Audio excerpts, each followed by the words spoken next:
ನಿಮಗೆಲ್ಲ ತಿಳಿದಿರೋ ಹಾಗೆ ಇವತ್ತಿನ ಈ ಕಾರ್ಯಕ್ರಮದ ಮುಖ್ಯ ಉದ್ದೇಶ ಅಂದರೆ ಮರೆಯಲಾಗದ ಮಾಣಿಕ್ಯಗಳಲ್ಲಿ ಒಂದಾದಂಥ ಸ್ವರ ಸಾಮ್ರಾಜ್ಞಿ, ಗಾನಕೋಗಿಲೆ, ಹೀಗೆ ಸಾಕಷ್ಟು ಬಿರುದುಗಳನ್ನು ಪಡೆದಂಥ ಎಲ್ಲರಿಗೂ ಅಮ್ಮ ಎಂದೇ ಖ್ಯಾತರಾದಂಥ ಜಾನಕಿ ಅಮ್ಮನವರನ್ನ ಇದೇ ಜುಲೈ 11ರಂದು ನಾವೆಲ್ಲ ಕಳೆದುಕೊಂಡದ್ದು. ಈ ಒಂದು ಸಂಗೀತ ಲೋಕಕ್ಕೆ ತುಂಬಲಾಗದ ನಷ್ಟ ಉಂಟಾಗಿದೆ.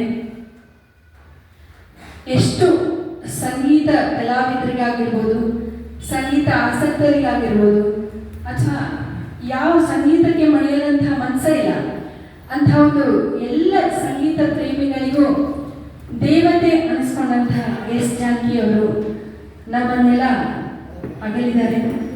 ಈ ಒಂದು ಶ್ರದ್ಧಾಂಜಲಿ ಕಾರ್ಯಕ್ರಮಕ್ಕೆ ಅವರ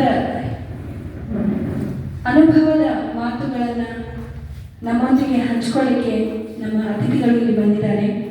ಅವರನ್ನು ವೇದಿಕೆ ಮೇಲೆ ಬರಮಾಡ್ಕೊಳ್ತೀನಿ.